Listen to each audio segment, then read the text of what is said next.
Mbola maro ireo zony vehivavy tsisy trahin'izy ireo raha ny eto Madagasikara no asiana teny. Ka misy fampahafantarana izany izay nataon'ny CNFM na ny Conseil national des femmes de Madagascar tao amin'ny pacte Académie Thomasina satria zony ireo vehivavy tsirairay no mahafantatra sy mitaky izany. Be tokoa ny androandroany satria atrikasana tokana anaovan'ny famelabelarana mikasika ny ady amin'ny zony vehivavy indrindra moa ty misy an'ity atao hoe protocole de Maputo ty dia andro koa fampahafantarana fanentanana mikasika ny zo zay mbola tsisy trahan'ny vehivavy sy indrindra fa ny vehivavy gasy amin'ny androtsika miresaka zao dia ny fanentanana koa mikasika ny atao hoe ady amin'ny herisetra isan-karazany izy io hitantsika eo ny fanazavana mikasika an'izay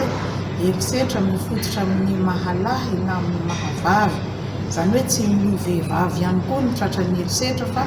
na ny lehilahy koa na ny ankizilahy na ny ankizivavy ka izay zany ny mba anjara biriky no entinay Conseil national des femmes de Madagascar avy amin'ny Tananarivo eto an-tampon-tanànan'ny Toamasina mba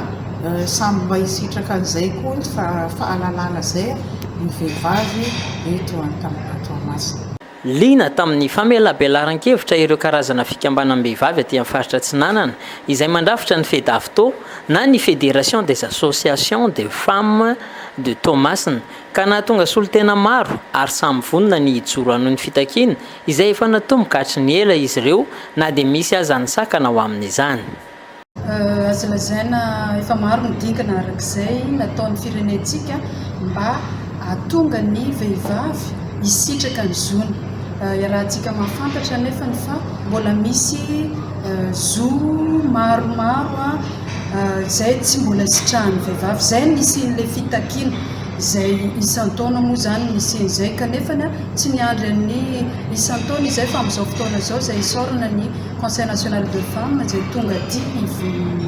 fotony manome an'izao fampahafantarana izao fa dingana anankiray izay satria misy an'io sata africaine na voafehy eo amin'ny protocole de Maputo izay rahantsika mahafantatra fa nekeny ny firenentsika dingana nataon'ny firenentsika izay kanefa mbola tsy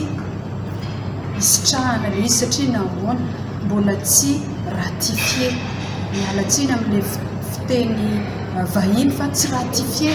na mbola tsy nankatoavina ny firenentsika izy io izay mbola takiana angatahana anisan'ny fitakiana ataon'ny vehivavy izay mba ahafahany misitraka ny zony ao anatin'izany mizoa amin'ny fandovana mizoa ny fananana ny santé de la reproduction ny zo amin'ny tokantrano ny zo indrindra amin'ny fahasalamana dia manana olantsika raha tsy resaka ny resaka avortement io mila fanazavana tsara izy io satria lasa mifangaro ny fahalalana sy ny tsy fahalalana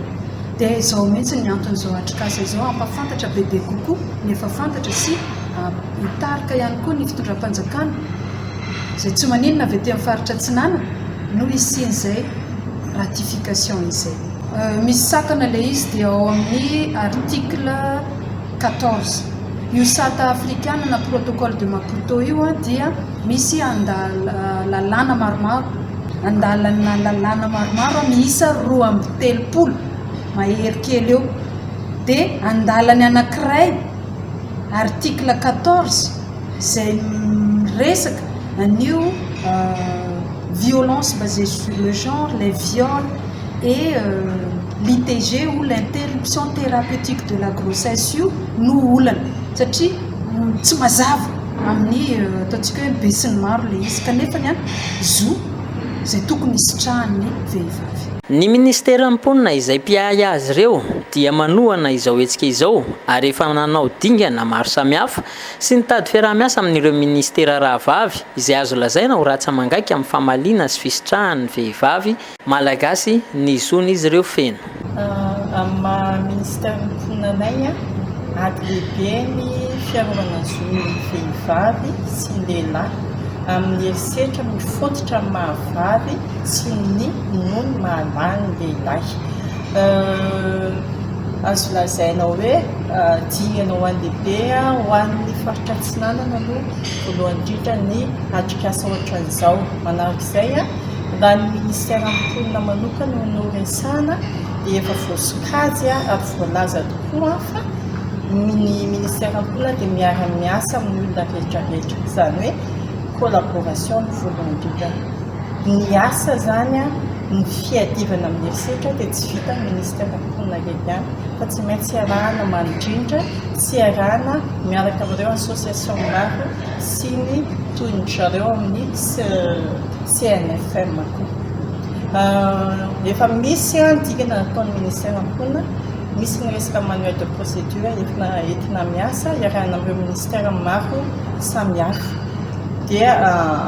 iezahana ho atsaraina izay zavatra izay ary efa misy koa fandraisana tanana ataonay areo olona hiara ireo herisetra. Marina fa itoy manerana ny nosy izao fanentanana izao mba ho fahombiazana tanteraka ho an'ny fitakina sy ho fampiarana ny zon'ny vehivavy.